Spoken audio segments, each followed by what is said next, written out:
계속해서 바울과 그의 일행들은 2차 전도 여행을 이어가고 있습니다. 암비볼리라는 곳과 또 아볼로니아라는 곳을 거쳐서 이제 데살로니가에 또 이르게 됩니다. 거기서도 복음을 전하며 또 함께 주의 일을 섬기는 바울의 일행들이 있었습니다. 많은 헬라인과 기브인들이 또 복음을 받게 되었음을 17장에서 말씀하고 있습니다.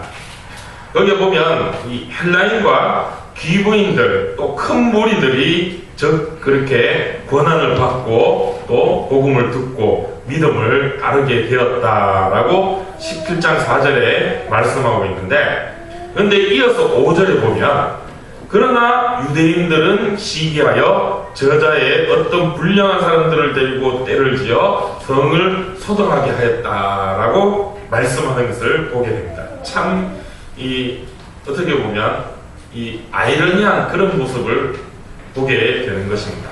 복음을 증거하는데 소위 얘기하는 이방인이라 하는 전혀 하나님을 알지 못하던 헬라인들의 큰 무리들, 그 가운데 또 적지 않은 귀부인들이라 하는 것은 귀족들을 말하는 거죠.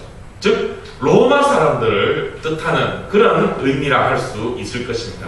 로마의 고위층에 있는 그런 사람들이라 할 수 있겠죠. 그들이 이 데살로니가에 와서 살고 있는데 그 가운데에서도 그 사람들도 복음을 듣고 따르게 되었다는 것입니다.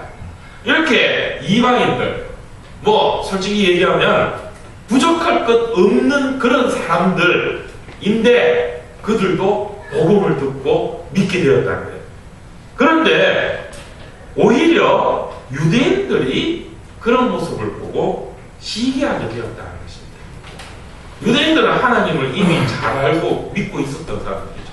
물론 그들은 예수님을 믿지 않았기에 이 복음을 방해하는데 그 유대인들이 시기하여서 복음을 방해하고 또 시장에 저자의 그런 불량한 사람들, 불량배들 말하는 소위 이제 좀 이 험하게 얘기한 깡패들을 동원해가지고 그래서 이 복음을 전하는 바울 일행들을 방해하게 된다는 것입니다.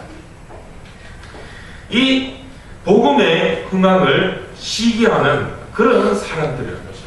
그들이 어떻게 방해하느냐? 가이사를 대신한 다른 왕을 주장한다고 모함합니다. 이 로마 제국의 가장 큰 강권은 이 황제 가이사, 그가 최고다. 로마의 권위를 가장 높여주는 그것이 로마 제국의 가장 큰 그런 어떤 힘이라고 할 수 있죠. 그런데 이 유대인들이 이 바울과 일행들 이 복음을 모함하며 또 방해하는데 어떤 식으로 다른 왕, 예수를 가이사 대신한 왕이라고 합니다 라고 모함하며 로마에 고발을 하려고 합니다. 그로 인해서 위기를 맞게 됩니다. 그러나 바울과 그 일행들은 그 위기의 순간들을 잘 모면하게 됩니다. 주변에 많은 사람들이 도와주어서 그들이 또 그곳에서 빠져나오며 또 어려움을 피하게 됩니다. 그렇게 데살로니가를 피하여 이제 간 곳이 바로 베레아라는 곳입니다. 근데 17장 11절 말씀에 보면 베레아 사람들은 데살로니가에 있는 사람들보다 더 너그러워서 간절한 마음으로 말씀을 받고 이것이 그러한가 하여 날마다 성경을 상고하였다. 그래서 또 그곳에서도 믿는 사람들이 많아지게 되었다라고 말씀합니다. 이 더 너그러운 베레아 사람들, 데살로니가 사람들보다 더 너그러운 마음이 있었다라고 말합니다. 여기서 이 너그럽다라는 말의 의미를 살펴보면 영어로 표현되기를 젠틀이라는 말을 씁니다. 우리가 신사 얘기할 때 젠틀맨이라고 얘기하죠. 그러니까 신사다운 사람들, 예의가 바르고 너그럽다는 것은 또 그만큼 점잖하고 또 유순하고 겸손한 사람들이다. 그래서 그들이 그렇게 너그러워서 간절한 마음으로 말씀을 받았다라는 것입니다. 이 너그러운 마음이 있었기에 그 성경 또 그 복음을 그 말씀을 간절하게 정말 마음속 깊이 받아들일 수가 있게 되었다라고 말씀하는 것입니다. 복음을 들을 수 있는 자들, 바로 이런 너그러운 마음, 즉 겸손한 마음이 있는 자들이 이 복음의 능력, 말씀의 능력을 덧입을 수 있는 그런 사람들이다라는 것을 말씀하고 있는 것이죠. 우리도 이 베레아 사람들과 같은 그런 모습이 있어야 할 것입니다. 너그러운 마음으로, 간절한 마음으로 말씀을 받아들이고, 그것이 또 그러한가 하여 날마다 성경을 상고하는 그런 모습이 우리 가운데 있어야 됩니다. 말씀 앞에 겸손함이 있어야 됩니다. 우리의 믿음은 이 겸손함입니다. 하나님 앞에 겸손함이 우리의 믿음이죠. 우리의 믿음이 뭡니까? 하나님이 나의 왕이 되시고 하나님이 나의 주인이 되심을 믿습니다. 이게 우리의 믿음인 것이죠. 그 하나님 앞에 내가 겸손하게 엎드리는 것입니다. 그러니까 우리의 믿음은 결국 겸손함을 의미하는 것이죠. 그래서 늘 말씀을 상고하면서, 늘 말씀을 가까이 하고 읽고 배우고 묵상하면서 그 말씀대로 살기를 애쓰는, 그 말씀을 통하여서 하나님이 나의 하나님 되심을 고백하는 그러한 삶이 되어야 한다는 것입니다. 말씀 없이 살 수 있다는 것은 거짓말입니다. 말씀 없는 믿음은 있을 수가 없다는 것이죠. 그래서 우리는 늘 말씀을 가까이 해야 합니다. 말씀을 읽어야 됩니다. 말씀 읽지 않고 또 기도하지 않고 내가 예수 믿는다, 그건 거짓말입니다. 늘 우리가 말씀을 가까이 하고 기도하는 삶을 살아야 됩니다. 그래서 하나님께서 일주일에 한 번만이라도 이 예배 드리고 말씀 보고 기도 좀 하라고 주일을 정해서 우리가 이렇게 지켜야 되는 겁니다. 또 그것 갖고도 안 되니까 수요일 날도 또 금요일 날도 또 그것도 안 되니까 매일 새벽에 나와서 좀 기도 좀 하고 말씀 좀 보라. 그래서 이 예배 시간들이 있는 겁니다. 주일만 해서 되는 게 아니라고. 그 주일로부터 시작해서 늘 말씀을 가까이 하는 삶 가운데서도 우리가 늘 말씀을 하루에 얼마만이라도 읽을 수 있는 그런 여유를 우리가 가져야 됩니다. 지난주에 오후예배 시간에도 말씀을 드렸는데 하루에 30분이라도 우리가 말씀을 보는 그런 시간들을 좀 가지자 하는 것입니다. 아무리 바빠도, 이 세상 아무리 바쁘게 사는 사람이라도 30분 정도는 시간 낼 수 있으리라 믿습니다. 잠자기 전이든 또 아침에 일어나서든 언제든 단 30분이라도 우리가 말씀에 할애할 수 있는 그런 시간이 있어야 된다는 것이죠. 글씨로 손으로 직접 말씀을 쓰든지 아니면 눈으로 그 말씀을 읽든지 아니면 요즘 다 스마트폰 있지 않습니까? 거기에 말씀 읽어주는 그런 그 애플리케이션도 있습니다. 그런 것도 있어요. 그거 틀어가지고 귀에 꽂아가 뭐 아침에 출퇴근할 때라든지 뭐 집에서 뭐 청소를 할 때든지 들으시면 됩니다. 듣기라도 하셔야 됩니다. 늘 그렇게 말씀을 가까이 하는, 그리고 말씀에 익숙한 그런 삶이 있어야 할 것입니다. 그게 중요하다는 거예요. 그래서 더 풍성한 신앙생활을 누릴 수 있는 우리 예양의 모든 가족들이 되시기를 축복합니다. 그렇게 베레아에서도 정말 복음을 증거하게 됩니다. 그런데 이 데살로니가에서 방해하던 그 유대인들이 이 바울 일행이 베레아에 있다는 소문을 듣고 베레아까지 찾아와서 방해를 하게 됩니다. 이 베레아에서도 그런 방해로 인하여서 또 이 바울과 그 일행들이 이제 베레아를 떠나 아덴으로 가게 됩니다. 아덴이라는 것은 우리가 잘 알고 있는 그리스의 아테네라는 곳이죠. 이 아테네, 그리스의 이 수도라 할 수 있죠. 이 그리스 문명, 이 우리가 흔히 로마 그리스 문명의 그 시작이 바로 이 아테네에서부터 시작되는 거죠. 이 유명한 오늘 이 성경 17장 18절에도 에피쿠로스와 스토아 철학자들이 있어서 바울과 쟁론하였다는데 이 그리스 철학의 근간이 되는 거죠. 이 그리스 철학은 오늘날 우리가 살고 있는 이 현대 문명의 기초가 되는 겁니다. 우리가 지금 살고 있는 이 문화, 이 문명들, 우리 서양에서부터 들어온 이 문명들 뿌리가 바로 이 그리스의 철학, 이 에피쿠로스, 스토아, 이 철학에서 우리가 철학을 공부하면 제일 먼저 배우는 게 이건데요. 여기서부터 시작한다는 거예요. 그러니까 이 문명의 시작하는 곳에 지금 바울이 가게 됩니다. 당시에서는 가장 문명이 발달된 지역, 가장 소위 얘기하면 똑똑한 사람들이 제일 많이 사는 데가 바로 이 아덴입니다. 그래서 이 에피쿠로스, 스토아 철학자들, 이 사람들은 하는 게 뭐냐? 늘 토론하는 게 일인상. 밥만 먹으면은 토론하는 게 일인 것이에요. 그래서 여기 보면 아레오바고라는 곳이 있습니다. 이 그리스에 보면은 광장 같은 데가 있는데 거기서 서로 모여서 늘 토론하고 또 새로운 어떤 그런 학설 또 새로운 얘기가 없는가 막 그런 걸 두고 서로 네가 올리 내가 올리 이런 건 이렇게 해야 된다 저렇게 해야 된다 늘 토론하는 것이 일인 사람들이 모인 것입니다. 그러니까 이 당시에 새로운 문물들 새로운 사상들 그런 것들이 제일 먼저 제일 많이 모이는 것이 바로 이 아테네라는 것이죠. 거기에 지금 바울이 가게 됩니다.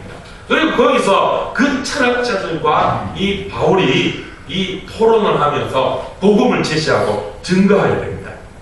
그러자 이 아덴의 철학자들이 사람들이 이 바울의 소리를 들어보니까 이 새로운 그런 이야기, 야 정말 새로운 얘기를 한번 들어보자. 어떤 거고 유대의 그 여호와 신앙 그런 것들 우리가 들어봤는데 예수에 대한 신앙 이건 좀 처음 듣는 것 같은데 한번 들어보자. 어떤 얘기인고 하고 바울에게 주목하게 됩니다. 그래서 바울이 거기서 그 사람들에게 이 복음을 전하게 됩니다. 우리가 잘 알고 있는 바와 같이 너희가 알지 못하는 것들 그들 가운데 참 우리 흔히 그리스 로마 신화라는 책을 보게 되죠. 거기에 보면 이 많은 신들이 있음을 보게 됩니다. 그런데 그리스 사람들이 그렇게 많은 신들을 섬기고 있는데 그 가운데 보면은 알지 못하고 위하는 알지 못하는 신이라는 그런 신까지도 있다는 거죠.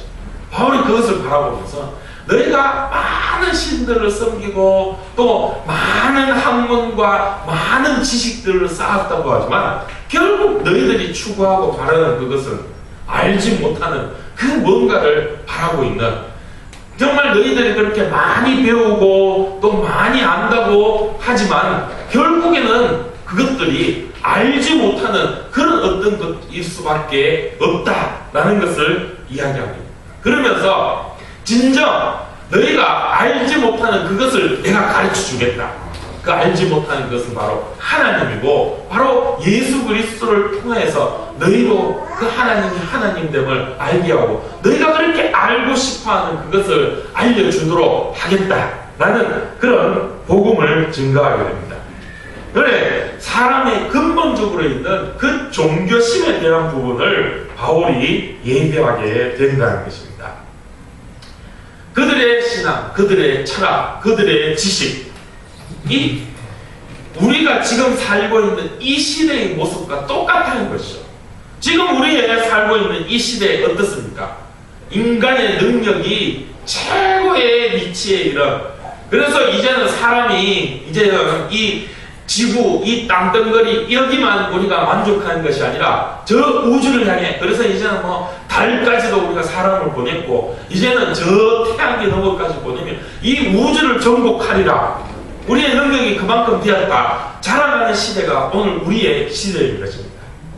바로 지금 이 아덴의 에피쿠로스 스토아 철학의 그 철학의 근본을 두고 있는 이때나 지금나 똑같다는 것이죠.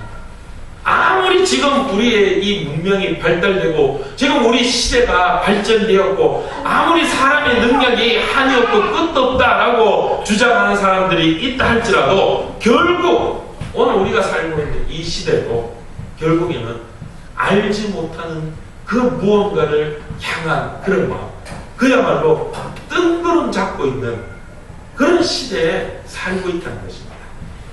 그런 시대에 우리가 정말 살아계신 하나님을 증거하고 그 하나님을 나타내고 그 세상 사람들 정말 알지 못하는 것을 향해 끝까지 달려가는 그들에게 정말 진정한 진리를 가르쳐 줄 수 있는 그런 모습이 우리 가운데 있어야 한다는 것입니다. 결국엔 보면 이 아덴의 사람들도 교만하다는 거죠. 내가 많이 알고 있는데, 내가 똑똑한데, 내가 이만큼 아는데, 우리가 모르는 게 없을 때, 우리 지금 이 아덴의 이 철학자들, 이 에피쿠로스, 스토아 이 철학자들은 세상 지식 다 알고 있는 사람들, 모르는 게 없는 사람들이야. 근데 너가 얘기하는 거 뭔지 좀 새로운 데 한번 들어볼까? 아이고 뭐 들어보니 그건 뭐 다 필요 없다. 이들도 그런 마음이에요. 오늘 우리의 시대도 그렇게 아니에요. 오늘 우리의 시대도 사람들이 똑똑합니다. 배운 게 많습니다. 그래서 뭐 하나님, 예수님 얘기하면 고리타분한 얘기라고 생각하고 치부하고, 요즘은 또 뭐 이게 뭐 생각이 확 넓어져가지고 뭐 예수님만 꼭, 하나님만 꼭 믿어야 되나, 너만 꼭 진리가, 결국 뭐든지 열심히 믿고 잘 믿고 그러다 보면 잘 사는 거 아닌가? 뭐 결국 종교는 다 똑같은 거 아닌가? 하나님 믿든지 뭐 예수님 믿든지 뭐 부처님 믿든지 뭐 알라를 믿든지 뭘 믿든지 뭐만 열심히 잘 믿으면 되지 않나? 그게 오늘날 우리의 세상의 모습이라고. 그 가운데 우리는 참 진리를 가르쳐야 됩니다. 더 이상 들을 거 없다. 뭐 너희가 얘기하는 예수 우리도 다 알고 있다. 더 이상 너 얘기해봐야 귀 아프니까 얘기하지 마라. 이렇게 교만한 사람들에게 진정 우리가 예수가 복음이고 진리고 그 예수님만이 생명의 기름을 가르쳐주는 이 바울과 같이 정말 너희가 알지 못하는 것이 아니라 분명히 아는 것임을 전할 수 있는 그런 복음의 전도자들이 되어야 됩니다. 그거는 말로만 되는 게 아닙니다. 물론 말부터 시작해야 됩니다. 말로 전해야 되고 말로 증거해야 됩니다. 그런데 말만으로 되는 게 아니라는 것이죠. 그만큼 우리의 삶 가운데에서 하나님이 살아계심을 나타내고 증거할 수 있는 그런 우리의 삶이 되어야 됩니다. 거기서부터 세상 사람들이 당신 보니까 당신네들 보니까 정말 하나님이 살아계시는 것 같군요. 당신들 사는 거 보니까 정말 예수님이 진리인 것 같군요. 나도 그 예수님 믿어봅시다. 이게 진짜 복음의 증거의 모습이 된다는 것입니다. 그래서 내 삶부터 변해야 됩니다. 나부터 변해야 됩니다. 나부터 정말 내 삶 가운데 예수님이 살아 역사하고 계시는지, 정말 내 삶 가운데 진짜 예수님이 원하는 그러한 삶을, 하나님이 원하시는 그러한 삶을 내가 살고 있는가? 내 믿음을 내가 살펴볼 줄 알아야 됩니다. 그게 겸손한 믿음의 모습입니다. 그래서 우리 예수 믿는 사람들은 늘 겸손해야 됩니다. 낮아져야 됩니다. 내 말 주장하고 나타내기보다 남의 말을 들을 줄 알고 그들을 품을 줄 아는 그런 모습이 우리 가운데 있어야 됩니다. 말로 우리는 모든 걸 다 하려고 합니다. 그러다 보니까 말이 격해지고 목소리만 커집니다. 그런데 말뿐인 그런 복음이 되어서는 안 된다는 거죠. 오늘날 교회가 침체되고 이 복음이 침체되는 이유는 아마도 우리가 말뿐인 신앙이었기 때문이 아닐까 생각되어집니다. 오늘 아까 앞서 말한 말씀을 본 이 베레아 사람들처럼 하나님 앞에, 말씀 앞에 겸손해서 그 말씀을 우리가 묵상하고 마음속에 품으며 과연 그러한가? 정말 내가 그 말씀대로 살아가는가? 정말 내가 하나님 원하는 삶을 살아가는가? 우리 스스로 살펴보고 찾아보아야 된다는 것입니다. 바울도 그런 삶을 살았다는 거죠. 우리가 오늘 읽은 이제 18장에 넘어와서 18장 5절 말씀을 보면 이 바울과 실라와 디모데가 그렇게 복음을 들고 뭐 데살로니가에서 또 베레아에서 아덴을 거쳐 또 고린도까지 이르면서 또 거기에서 마게도냐를 떠나 이 고린도까지 오면서 그 모든 여정들이 이 5절 18장 5절에 보면 하나님의 말씀에 붙잡혀 예수를 밝히 증언하였다라고 말씀하고 있습니다. 오늘 설교의 제목이 그것입니다. 하나님의 말씀에 붙잡혔다는 것입니다. 말씀에 붙잡힌 삶이 우리가 되어야 된다는 것입니다. 정말 하나님이 원하시는 바가 무엇인가, 그것을 우리가 찾아보고 또 따라야 된다는 것입니다. 쉽지는 않습니다.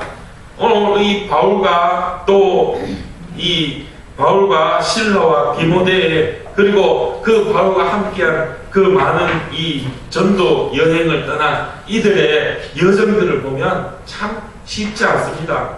처음 말씀드린 이 데살로니가에서부터 핍박이 이 베레아 아데네까지 계속해서 이 유대 근본주의자들이 바울을 따라다니면서 그 방해하고 또 그들을 해코지하고 소위 얘기하는 막 테러를 일으키면서 막 목숨을 빼앗으려고까지 합니다. 우리가 앞서 본 말씀에도 그렇잖아요. 돌에 맞아서 거의 막 죽었다가 살아난 그런 경우까지 있습니다.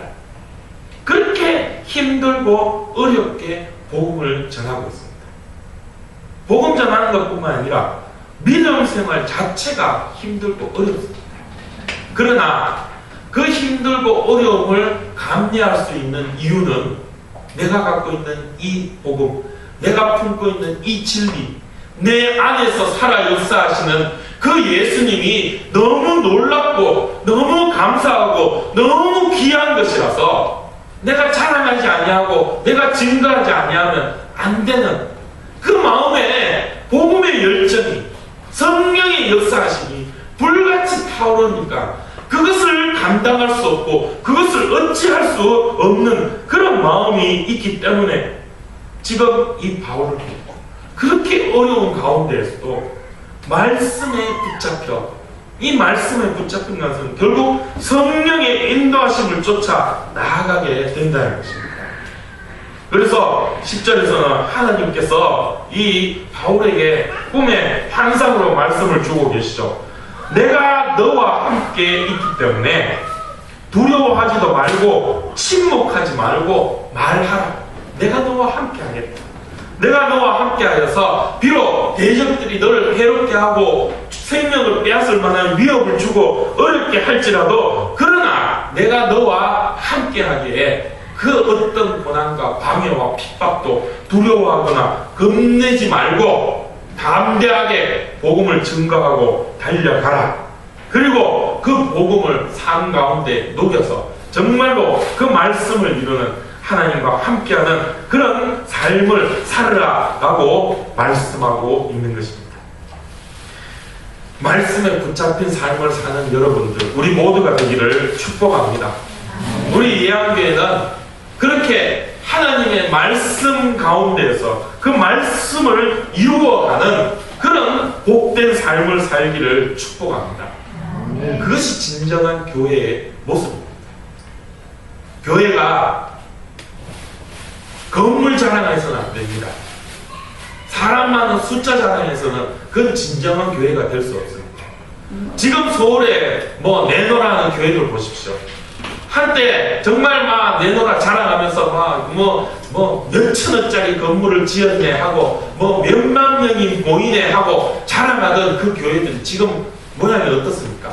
손가락질 밟고 돈 끼먹었다고 서로 고발하고 고소하고 서로 네가 잘났니 내가 잘났니 이게 내 건이 네 건이 하나님 앞에 예배드리러 모여서 서로 치고받고 싸움질하는 그런 모습을 보이고 있습니다. 그게 진짜 교회의 모습일까요? 아니죠. 그건 하나님이 원하시는 모습이 아닙니다. 물질 추구하다 보니까 교회가 세상 따라가다 보니까 겉모습 자랑하려고 건물 크게 짓고 사람 우리가 이만큼 모인다. 그렇게 그런 겉모습만 치중하다 보니까 결국에는 교회가 깨어지고 오히려 하나님 영광을 가리는 그런 모습을 보이게 됩니다. 진정한 교회는 하나님의 말씀이 역사하고 그 말씀이 자랑되고 오직 예수 그리스도만 증거되는, 그래서 그 구성원들은 주님만 자랑하지 나는 낮아지고 겸손해지는 그런 모습이 참된 교회의 모습일 것입니다. 그 가운데서 하나님이 은혜 주시고 그 가운데서 부흥의 역사가 일어날 것입니다. 부흥의 역사는 그런 어떤 양적인 보여지는 그런 모습이 아니라 내 삶에서 예수가 나타나는 것이 진정한 부흥입니다. 내 삶에 예수가 나타나면 주변 사람들이 그런 내 모습 보고 따라오게 되는 것입니다. 오늘 말씀에도 10절에 보면 하나님이 바울에게 어떤 말씀을 줍니까? 10절 후반부에 보면 이는 이 성 중에 내 백성이 많음이라. 이 땅에 물론 하나님은 복음을 핍박하고 방해하는 그런 사람들도 있습니다. 그런데 그 가운데 하나님이 택해 주신 하나님의 백성들도 많이 있다고 하나님이 말씀해 주고 있습니다. 어떻게 그들을 찾아내느냐? 내가 말씀에 붙잡혀 살아가면, 내가 복음에 붙잡혀 살아가면, 내가 겸손하게 엎드려 하나님만 자랑하고 예수 그리스도만 자랑하면 그 가운데서 하나님이 택한 하나님의 백성들이 그 복음의 능력을 보고 나타나고 드러내고 모이게 된다는 것입니다.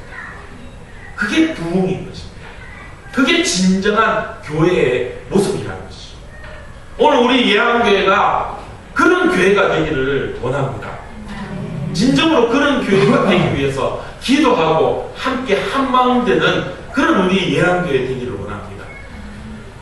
제가 추구하는 교회의 모습, 제가 바라는 기도하는 교회의 모습은 바로 그런 모습입니다. 진정 세상 많은 교회들이 이렇게 외형을 자랑하고 하는 그런 교회들이 아니라 정말 복음을 자랑하고 정말 진리를, 생명을 자랑하고 주의 말씀을 자랑하고 그것을 기뻐하며 내 삶 가운데서 나타내고 드러낼 수 있는 그런 진정한 예수 그리스도인의 삶을 살아가는 그런 우리 예한교회, 우리 모든 가족들이 되시기를 주님의 이름으로 축복합니다.